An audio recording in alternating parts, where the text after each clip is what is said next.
Well, hello there, guys. Welcome back. Hold on, I forgot to put my lip on. Oh, it feels so good to be here with you guys. And welcome back to your daily dose of BS. It is August 18th, and yes, the BS today is biblical. But by the way, not as biblical as it's going to be tomorrow because a little birdie's telling me that Justice Nicklin is likely to come down with his decision on caps for the lawsuit with Harry, blah, blah, blah, blah, blah. You guys know the deal tomorrow. I cannot wait. All right. So, starting off for some ungodly reason, King Charles invited his pervy brother to Balmoral, and Andrew said, no. The man accused of trafficking women is worried about being treated badly. You literally cannot make this up. Diana's brother is telling a tell-all about the sister he wouldn't give shelter to during the worst time of her life. Hayden Panettiere's abusive ex was, of course, with her when she died, because why wouldn't he be? And Eugenie honors the queen, Kanye flees to Russia, and Celine Dion is back, baby. I love her. I do. Pour something strong. Let's go. All right, so this is one of my favorite stories so far today. Newsflash. King Charles has lost his damn mind. Apparently, the great reconciler is feeling badly for his younger, pervier brother, who may or may not have raped and trafficked multiple women, unabated and unashamedly for decades, with his bestie, Jeffrey Epstein. So, according to multiple press outlets, King Charles is ready to see his brother again after icing him out for over a year, basically kind of putting him in the naughty corner. I mean, in my opinion, not for doing all of his dastardly misdeeds, but for having the idiocy to be caught. But this is the funny part, because Andrew Mountbatten-Windsor apparently has said no.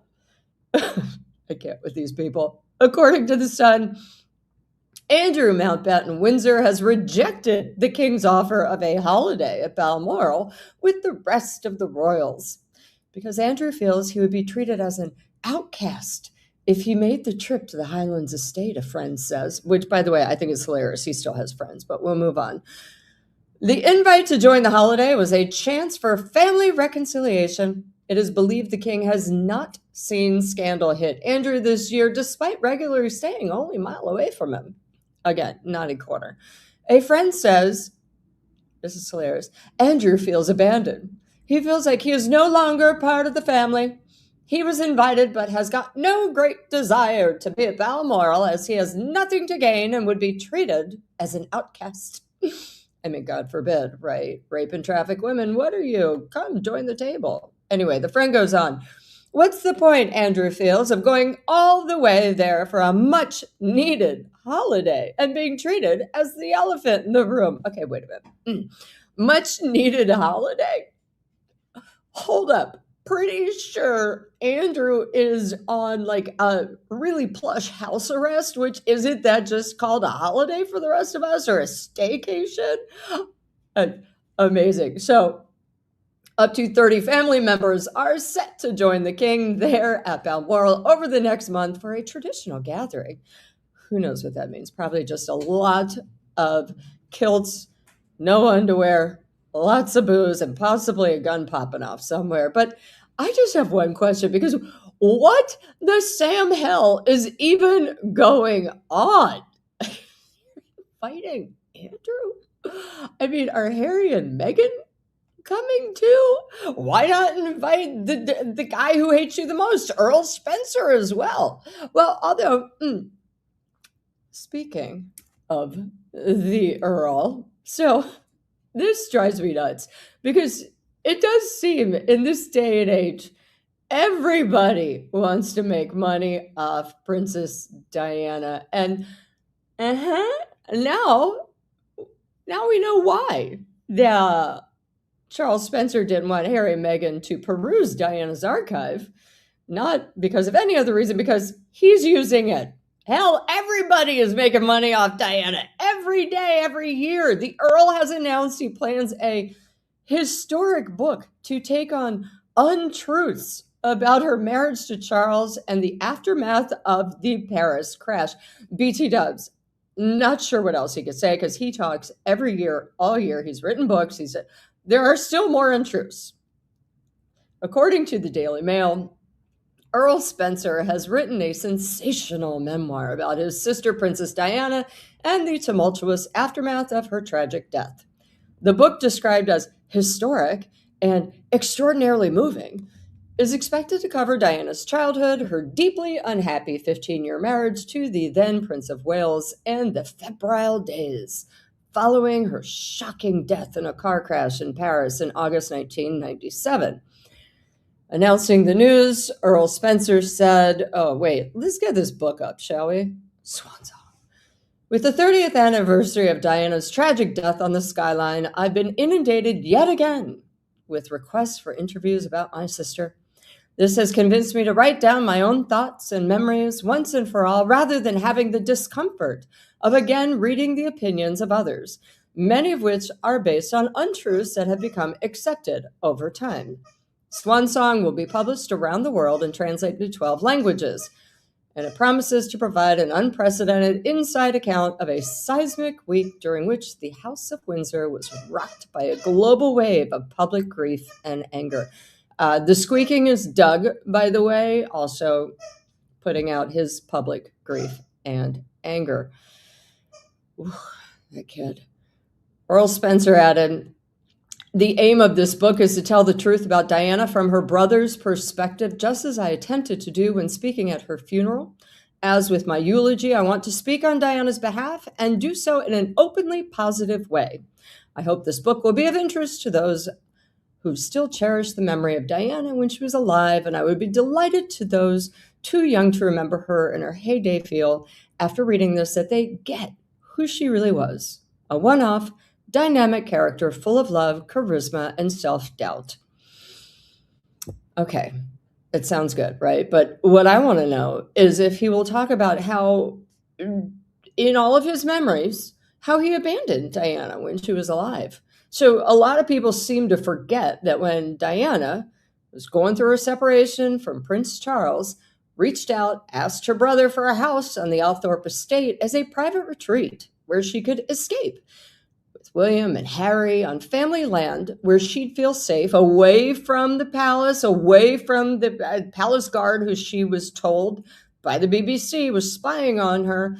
And Earl Spencer initially agreed, then withdrew the offer, citing privacy and security concerns. I mean, okay, all right, sure. I mean, remember, this was also during one of the most horrific periods of Diana's life. Accounts from people close to Diana, including her butler, Paul Burrell, who later published one of her letters about it, suggest she was devastated and furious by her brother turning her away. And in her correspondence, she made clear she felt let down, and the two barely communicated for years after. Now, they did repair things before the end, which is fine, but damn, Spencer, can't you just let your sister rest in peace? I mean, it's not like he's remained close with her sons. William never speaks to him. Harry wasn't even invited to his umpteenth wedding, Earl Spencer's umpteenth wedding, because you know he's an optimist when it comes to love and marriage. And he didn't want to give out Diana artifacts to the proposed doc Harry and Meghan wanted to do, rightfully so. But I do want to know what's going to appear in this book. Because all of them, they are shameless. Enough already. All right, so now on to better news. Not so shameless, but just kind of sweet. Princess Eugenie names her daughter after Queen Elizabeth, and she did it the right way. Didn't steal Elizabeth's name. No, Princess Eugenie revealed the name of her new baby daughter and explained it pays tribute to the late Queen. The King's niece and her husband, Jack Brooksbanks, I don't know why I find that such a tongue twister, but we shall move on. They already have two sons, announced they had welcomed a baby girl earlier this month. blah, blah, blah. And then, of course, she's been given the name Adelaide Elizabeth Anina Brooksbank. So sorry, Fergie, not in that one. But, you know, Eugenie's got to keep the royal connections alive. And I love how basically the palace, I still love this, is my favorite shade beyond Martha Stewart, announced the birth 4 days after it happened on Meghan's birthday. And it is so shady. I am just here for all of it. You know, I love some shade. Maybe I should get an umbrella just to carry around with me personally. All right, so here is a kind of, this is a sad right turn. We've got Hayden Panettiere's abusive on-off boyfriend. Guess what? Was with her when she died, because of course he was. So the boyfriend, Brian Hickerson, who BT dubs, is a former actor and now claims to be an executive assistant for a private client. We're going to talk about that after I show you this video of him, because I don't know who the hell would hire this dude. But so he showed police a bag of medication that she was taking at the time of her death on Sunday. Now, while the names of the multiple medications were redacted, 9 were listed in the police report obtained by Page 6. Now, Brian and his brother Zach were both inside the apartment complex in Greenville, South Carolina, where Hayden died. And according to responding police officer from the Greenville Police Department, Brian's brother Zach was very emotional while emergency medical services were working on Hayden. Now, Brian, the actual boyfriend, however, did not become visibly emotional until the EMS declared Hayden dead. I mean, why would he be? This is the same piece of filth who was sentenced to 45 days in county jail following multiple domestic violence allegations against Hayden in recent years. In 2021, he pleaded no contest to 2 felony counts of injuring a spouse or girlfriend, that was Hayden, and was sentenced to 4 years of formal probation. He had to attend 52 domestic violence classes and pay a $500 fee. He also received a 5-year restraining order. Obviously, she lifted it. He ended up serving 45 days in jail. The plea agreement stemmed from his arrest in Los Angeles in July 2020, when he faced 8 counts of charges, including domestic violence and assault that allegedly took place during their relationship of more than 1 year. Oh, God. The same day as his plea, Hayden spoke out about her experience, tweeting, "I am coming forward with the truth about what happened to me, with the hope that my story will empower others in abusive relationships to get the help they need and deserve." Now, that wasn't the only time Hickerson was arrested for allegedly harming her. He was booked in May 2019 for alleged felony domestic violence. I mean, he was held on $50,000 worth of bond. He punched her in the face. He was arrested in February 2020 in Wyoming for more alleged domestic battery. And I mean, this guy is a piece of work, all right? Now, at the time in 2021, Hayden's lawyer said, after suffering for years as the victim of psychological, emotional, and severe physical abuse, Hayden Panettiere has begun the process of taking back her life. Hayden has found the strength and courage to share the truth about her abuse and the abuser, and she intends to assist the prosecution to see that justice is served. As a survivor, she recognizes that her arduous journey of healing has just begun. Sadly, as we all know, she relapsed in several ways, as many do with their abusers. Now, Hickerson has admitted to abusing her. It's sweet. When her book came out, TMZ called him and asked him about the abuse she detailed in the book. And I just want you to see what this POS said and notice how he said it, okay? You read Hayden's book? So what did you think? Hayden's book's incredible. Despite some of the, kind of rehashing some of the things that happened between you guys, you still thought it was good? No, I think it's great. I think everyone should read it. I mean, the domestic violence stuff that I think is like 272, page 272, my chapter. Everybody should read it. Yeah. How was it for you reading that? But I mean, it was, who wants to read something about themselves like that, right? But, you got to be vulnerable. And, I did it. So, Was there Smiles while anything they say, I did it. before that I you did it. asked Hayden to keep out of the book? Yeah. What did you not want her to talk about in the book? So there's a story where I was drunk, right? Aiden was standing across the room, and I had a phone in my hand, and I said, Hayden, I said, I'll give you 10 seconds to run as fast as you can before I throw it at you. Yeah, that would be very tough to read about yourself, but also would be a horrific situation to be in as well. Of course. Do you think this is an important chapter for not just survivors to read, but also for people that are abusers? Do you think it's important for both sides to be reading something like this? I think it's more important for abusers. My biggest thing about domestic violence is I don't think it is taught early enough in life. Never in my life did I ever get taught what domestic violence was, right? Okay, I'm going to stop that right there because domestic violence isn't caught early enough in life. All right, dude, this ain't cancer. But also, never was I told what domestic violence was. I'm going to trim down the salty language in my mind here because I don't know if you need to be told that hitting the woman you love is bad. Do you need to be taught that?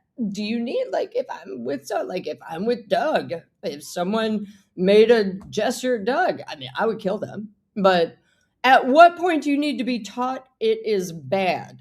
Hold up. Maybe if I did at an early age, maybe I wouldn't have done what I did. Okay, and that's also some bullshit because now it's like, well, I wasn't taught at an early age, so it's not my fault. This guy is a piece of work. I don't even know where to go with that. That is so insane. It is bonkers nuts. Anyway. Yeah, whoa. So that guy, yeah, that's the executive assistant for a private client. I mean, I can't with him. Now, meanwhile, another human piece of filth, Hayden's abusive momager mother, has spoken out as well. And this is insane for so many reasons because it is the mom who basically is, oh, sorry, that's not coming yet. The mom is the one who made Hayden, comfortable with abusive situations and Freudian. You want to ease the original hurt. Okay, fine. It's hideous. So anyway, in a phone interview with NBC on Tuesday today, Leslie Vogel said, quote, I think Hayden was an amazingly talented person in so many departments. And I think young people who grow up in the entertainment industry, it's a struggle. And it's very challenging industry, and it's not unusual for them to sadly find the wrong path. Ho, you're the one who put your daughter in there, okay? You're the one who literally at 8 months old put your daughter to work to pay the family bills. And when she said, I didn't want you to be my mom, I don't want you to be my momager, my manager anymore. I just want you to be my mom. You left her life and she had to pay you. So anyway, Leslie Vogel added, I think it becomes very difficult to be true to yourself. And I think Hayden sadly lost her way. And I wish it were different.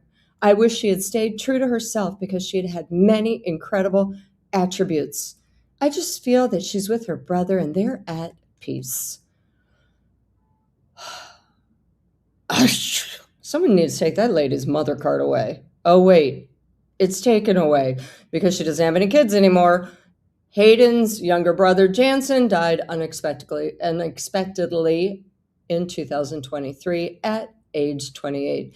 Wherever Hayden is, I hope she is never reunited with her mom and Mr. Brian Hickerson. Yeah.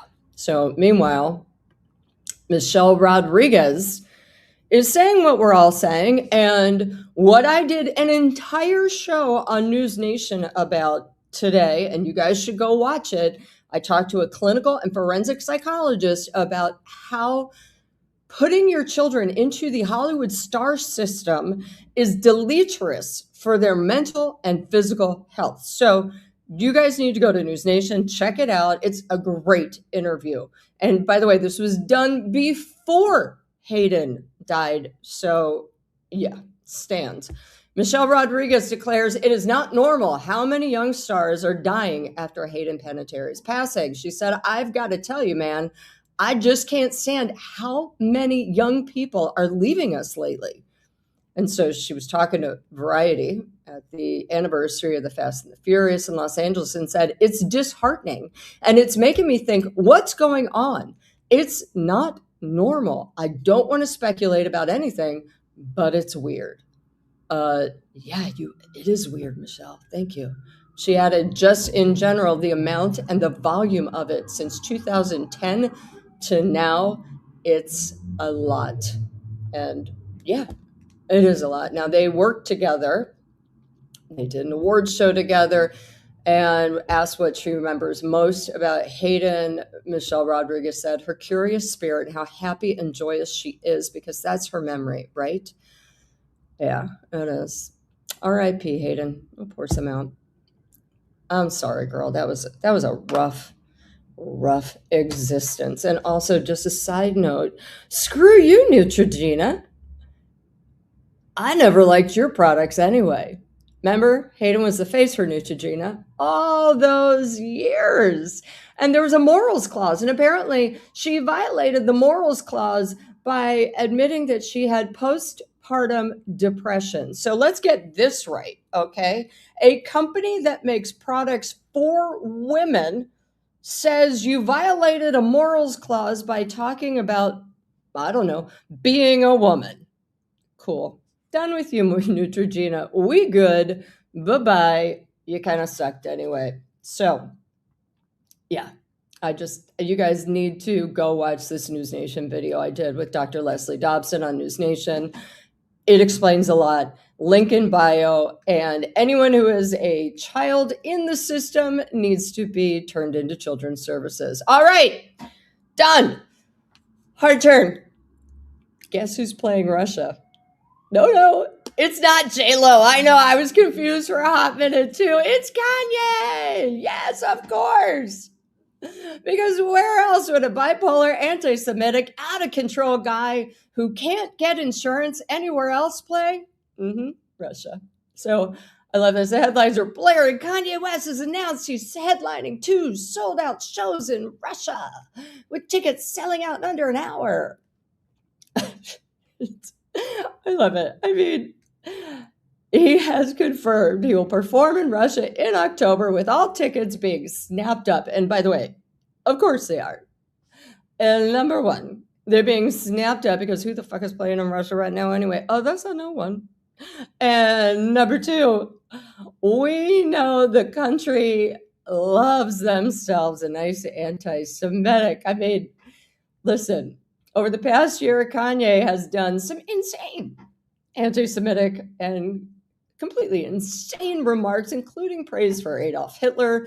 Of course, he apologized. He went back on his meds, apologized, and of course, blamed his bipolar disorder. However, the impact of his comments has consequences, as all things do. Free speech, but free speech, when you talk like a jackass, has consequences. So he was dropped as a headline act for the Wireless Festival earlier this year. and the entire festival ended up being canceled.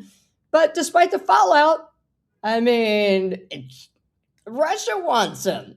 Yay! He's going to perform 2 gigs in St. Petersburg in October in a new low for his career. According to local media in Russia, everyone is so excited to see him play at the city's Gazprom Arena.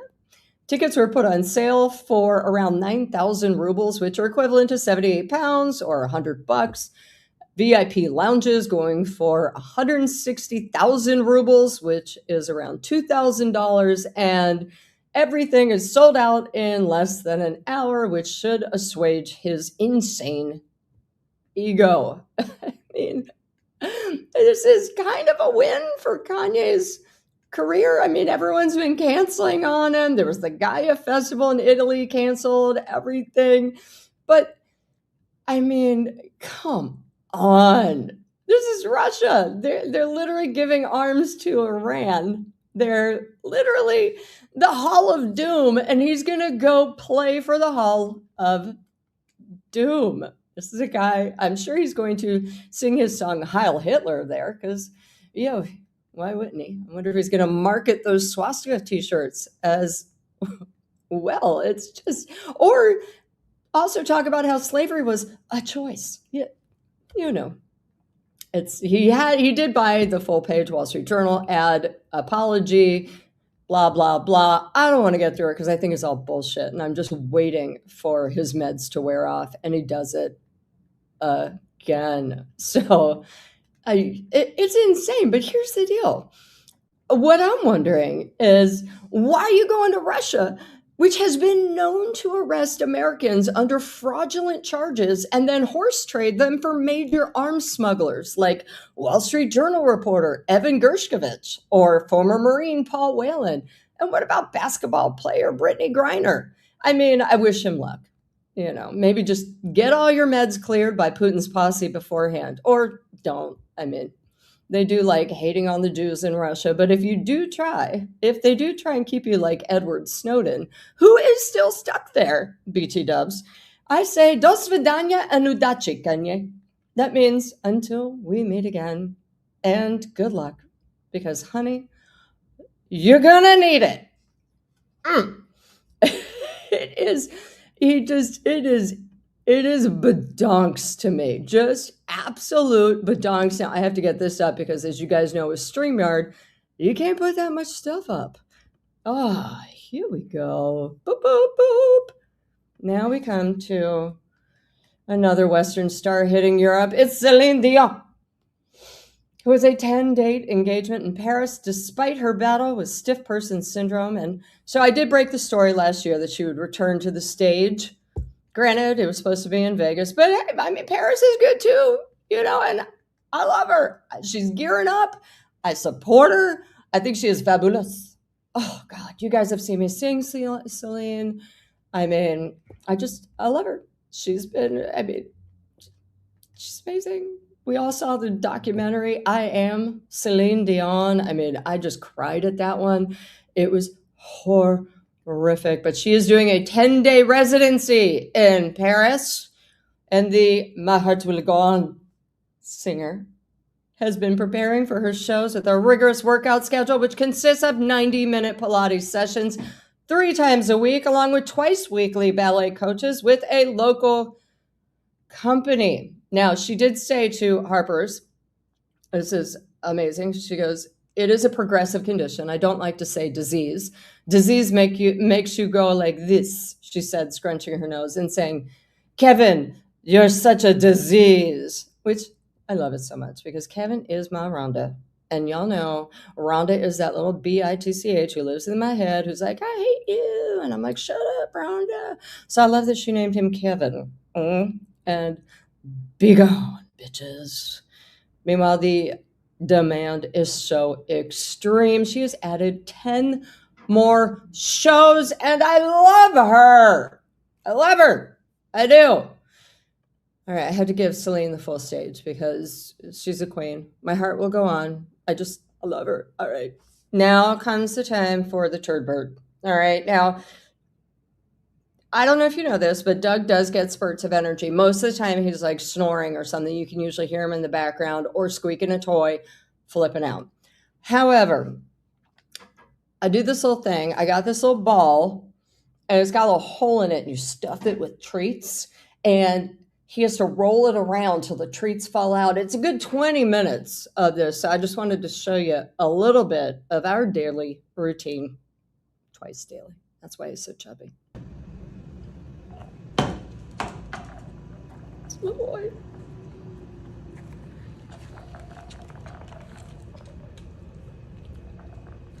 He does this all over the house, and then the little things drop out. I mean, it's good. It gives him some exercise. He starts waddling more, right? Like, granted, it's not running, it's waddling, but, you know, it's cool. It's cool. We love him. He's my dad. He's good. What a goose. All right, you guys, I just want to say thank you, thank you, thank you. Like, subscribe, and listen, I think I'm going to switch this from a live to just posting them every day at 5:30 because that way I can be in the comments with you guys and I can read them and I can hang out with you. All right. Thank you, thank you, thank you. I really appreciate you guys. I appreciate this community. I think you all rock. Mwah, mwah, mwah. Bye, guys. Boop.